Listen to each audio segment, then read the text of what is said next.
Hello friends, welcome to my channel Radhe boutique. Well myself Mamta. आप सभी लोग कैसे हैं? आई होप आप सभी बहुत अच्छे होंगे, आशा करती हूँ। वेलकम करती हूँ मैं आप सभी का अपनी एक और नई वीडियो में। तो देखिए, आज मैं आपको बताने जा रही हूँ सिलाई की ऐसी ट्रिक और टिप जिससे से आपकी सिलाई में भी फिनिशिंग आएगी और आपका जो काम है वो भी बहुत ही अच्छे से चलेगा। ठीक है, देखो, अगर आप भी सिलाई करना चाहते हैं तो वीडियो को या अपना बुटीक खोलना चाहते हैं, यस, मतलब आप बेसिक अपनी ही सिलाई करना चाहते हैं तो वीडियो को स्किप बिल्कुल भी नहीं कीजिएगा। तो देखिए, आज मैं आपको बताने जा रही हूँ। तो अभी देखो, ये जो रात के 11 बजे हैं और मुझे अभी 7-8 सूटों की कटिंग करनी है, क्योंकि मुझे भी अर्जेंट कहीं जाना है। वो भी मैं आपको आगे आने वाली वीडियो में बताऊंगी और दिखाऊंगी कि मुझे कहाँ जाना है, किस लिए मैं मतलब इतने ज़्यादा वर्क इतनी रात को भी लग रही हूँ। ठीक है, तो अब देखिए, जल्दी जल्दी जब भी हम मतलब सिलाई आपको करनी है या आप सिलाई करना चाहते हैं तो देखिए, कपड़े को सबसे पहले आपको धोना है। धोकर प्रेस कीजिए कपड़े को। अगर आप अपना मतलब आपका बुटीक है, ठीक, तो आप जिसके भी कपड़े हैं आप उनसे कहिए कि आपको कपड़े धोकर और प्रेस कर कर दे के जाएँ। तो देखिए, जितने भी मेरे पास कस्टमर आते हैं सभी से कपड़े में धुलकर और प्रेस कर कर मंगाती हूँ, क्योंकि क्या है, कपड़े में फिर बाद में सिंक होना या फैलना, तो वो जो शिकायत होती है वो थोड़ी मतलब कम हो जाती है। फिर बाद में दिक्कत नहीं आती है। कई बार क्या होता है कि अब जैसे ही कपड़ा आता है, आजकल कॉटन का हो या मिक्स हो या रियोन हो, तो हम जब उसे सिल देते हैं तो सिलने के बाद क्या होता है कि कपड़ा या तो सिंक हो जाता है या फैल जाता है, तो जो सूट की फिटिंग है वो बिगड़ जाती है। इसीलिए आपको इस चीज़ का बहुत ध्यान रखना है कि कपड़े को आपको धोकर प्रेस कर कर ही सिलना है। तो आप मतलब अब ज़्यादा कपड़े हैं तो मैं तो जो मेरे जितने भी मेरे कस्टमर हैं सभी से कह रखी है मैंने, जितने भी होते हैं तो कपड़े को धुलकर और प्रेस कर कर ही मेरे पास लेकर आते हैं।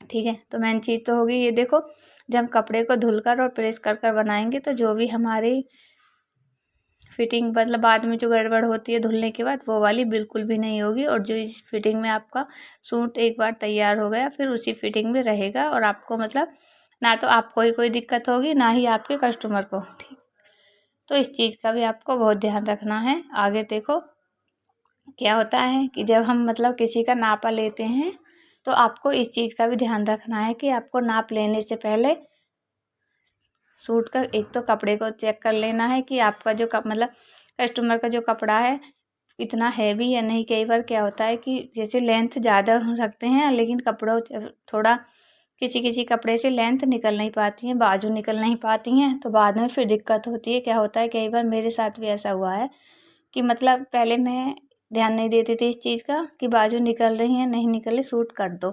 लेकिन आपको इस चीज़ का ध्यान रखना है कि एक बार पहले कटिंग करने से पहले आप कपड़े को अच्छे से चेक कर लें कि इसमें से लेंथ और बाजू निकल जाएंगी या नहीं निकल जाएंगी। ये गलती अब मैं बिल्कुल भी नहीं करती हूँ। सबसे पहले मैं कपड़े को चेक करती हूँ, नापती हूँ कि इसमें से बाजू निकल रही हैं या नहीं निकल रही, लंबाई पूरी है या नहीं है। क्योंकि क्या होता है, बेसिक 40 तक तो लंबाई बहुत आराम से निकल जाती है, लेकिन 44, 45, 46 आगे या तो सूट का कपड़ा ही अच्छा हो, थोड़ा कॉस्टली सूट आता है तो उसमें लेंथ बहुत अच्छे से निकल जाती है, या फिर अस्तर वाले जो सूट होते हैं उनकी जो लेंथ है उनकी बहुत अच्छे से निकल जाती है। और बेसिक जो कॉटन के नॉर्मल सूट होते हैं उनकी लेंथ में बड़ी प्रॉब्लम आती है कि बाजू भी नहीं निकल पाती हैं पौन और लेंथ भी कम रह जाती है, तो फिर बाद में हमें बहुत ज़्यादा दिक्कत हो जाती है। तो आपको इस चीज़ का भी ध्यान देना है कि आपको कटिंग से पहले कपड़े को अच्छे से चेक कर लेना है कि कपड़े में कहीं से कोई कम तो नहीं है या कहीं से कटा पिटा कुछ है तो नहीं। ठीक है, तो इस चीज़ का भी आपको ध्यान रखना है।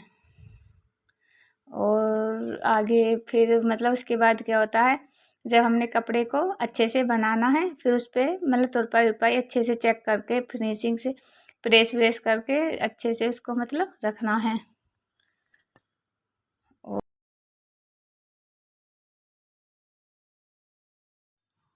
देखिए, जिन कपड़ों की मैं कटिंग कर रही हूँ एक ही दीदी के सारे सूट हैं, उन्हीं की मैं कटिंग कर रही हूँ और ये मुझे मतलब परसों को देने हैं। तो अब मैं रात को इनकी सबकी कटिंग कर दूँगी और कल दिन में मैं ये सारे सूट बना के तुरपाई के लिए दे दूँगी।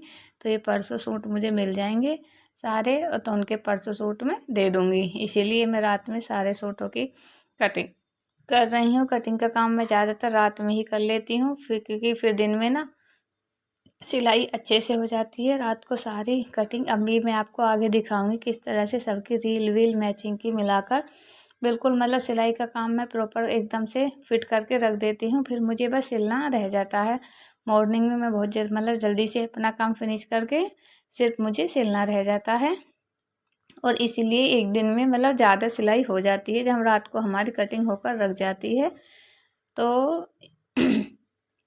इसीलिए सिलाई का काम ज़्यादा से ज़्यादा होता चला जाता है। तो देखिए यही ट्रिक होती है कि हम एक दिन में 8 से 10 सूट कैसे बना देते हैं। देखिए अभी मैं जो कर रही हूँ, मैंने 8 सूटों की कटिंग की है, जिसमें से मुझे एक सूट की कटिंग सुबह करनी है, क्योंकि उसकी ना वो धुआ हुआ है लेकिन वो गीला है, अभी उसकी फ्रेश नहीं हुई है। तो उसकी जो कटिंग है वो मुझे सुबह ही करनी है और कल ही मुझे बनाकर ये वाले सूट देने हैं। देखिए कल वाले ब्लॉग में मैं आपको दिखाऊंगी कि सारे सूट बन गए हैं, बने हुए भी दिखाऊंगी। और तुरपाई के तो लिए तुरपाई वाले के होके तो नहीं दिखा सकती, क्योंकि थोड़ा लेट बनेंगे। जो जल्दी बन जाते हैं उनकी तुरपाई यहीं पर वो दीदी यहीं पर कर देती हैं, लेकिन जो लेट होते हैं उन्हें वो घर पर ले जाती हैं, तो वो घर से बनकर मतलब तुरपाई जो है वो अपने घर से कर कर देती हैं। तो इसी तरह से मतलब जब हम सिलाई का काम करते हैं, अगर आपका काम अच्छे से चल रहा है तो आप अपनी एक टीम बनाइए। मेरी भी एक टीम है, जो मतलब ऐसा है, देखो अकेले तो मैं 10 सूट नहीं बना सकती ठीक है। तो कि मैं, हाँ बिल्कुल मैं अकेली हूँ और मैं 10 सूट बना दूँ, क्योंकि क्या होता है कि देखो सूट सिल पहले कटिंग करनी, फिर सिलना, फिर उस पर इंटरलॉक करनी, फिर तुरपाई करनी, ऐसे करेंगे। एक ही आदमी सारी चीज़ों को करेगा तो मतलब 10 सूट दिन में नहीं बन सकते। लेकिन हम जो हैं 3-4 लोग हैं, तो क्या है, देखो सिलाई का कटिंग का काम मैं रात को कर देती हूँ, दिन में मैं सिलती हूँ। इनकी तुरपाई इंटरलॉक दूसरी वाली दीदी हैं, वो मतलब कर देती हैं। सलवार की कटिंग या पैंट भी एक साथ मेरे साथ दीदी रहती हैं, वही बनाती हैं। तो मैं बस कुर्ते ही बनाती हूँ, तो इसीलिए मुझे मतलब दिन में मैं 8 से 10 कुर्ते निकाल देती हूँ। अगर सलवार या पैंट के साथ बने तो मतलब इतना नहीं हो पाता है, क्योंकि बीच में कस्टमर भी आते रहते हैं, तो उनका भी काम होता है, उसमें भी बहुत ज़्यादा टाइम लग जाता है। उनके मतलब नापा लेना, समझना उनकी बातों को। अगर आपको मेरी वीडियो अच्छी लगी तो प्लीज़ लाइक शेयर ज़रूर करें। अगर चैनल पर नए तो प्लीज़ चैनल को सब्सक्राइब कर लें, ज़्यादा से ज़्यादा सपोर्ट करें, ठीक है।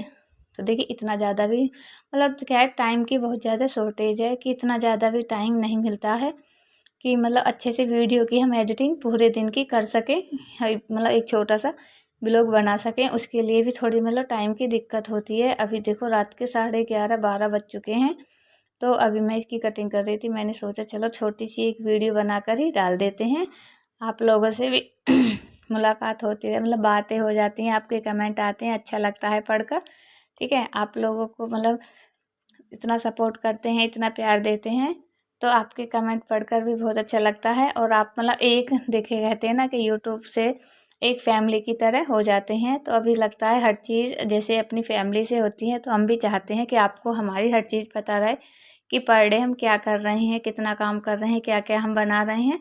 लेकिन अभी थोड़ी सी प्रॉब्लम है, देखो एक तो इतना ज़्यादा मतलब एडिटिंग करने का टाइम भी नहीं रहता है ज़्यादा, तो मैं भी मतलब कोशिश कर रही हूँ कि धीरे धीरे धीरे मतलब अच्छे से सब कुछ एडजस्ट हो जाए, और आप लोगों के साथ मतलब सारी चीज़ें हम आपको दिखा सकें, कि आज हमारे बुटीक पे डेली रूटीन मतलब बिल्कुल सुबह से शाम तक क्या क्या हमने किया, क्या क्या हमने बनाया, किसने क्या क्या किया है, उसी के बारे में।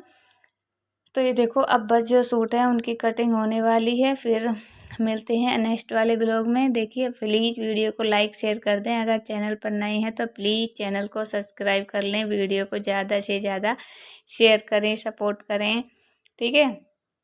और कमेंट में आप एक बार ज़रूर बताएं आपको जो हमारी वीडियो है वो कैसी लगी है। तो देखो अब जो मेरी लास्ट सूट की कटिंग हो रही है, अब मुझे इनकी सलवारों की कटिंग करनी है, तो जल्दी से, क्योंकि सलवारों की कटिंग नीचे होती है, इस पर ऊपर नहीं होगी, कपड़ा ज़्यादा हो जाता है। 3-3 2.5 मीटर की सलवार है। तो ये देखो अब मैंने इनकी सारे सूटों की कटिंग कर दी है, इनकी सलवारों की भी कटिंग हो गई है, ठीक है। ओके बाय, सभी को मेरा Radhe Radhe, good night. Please like share ज़रूर करें। Bye bye.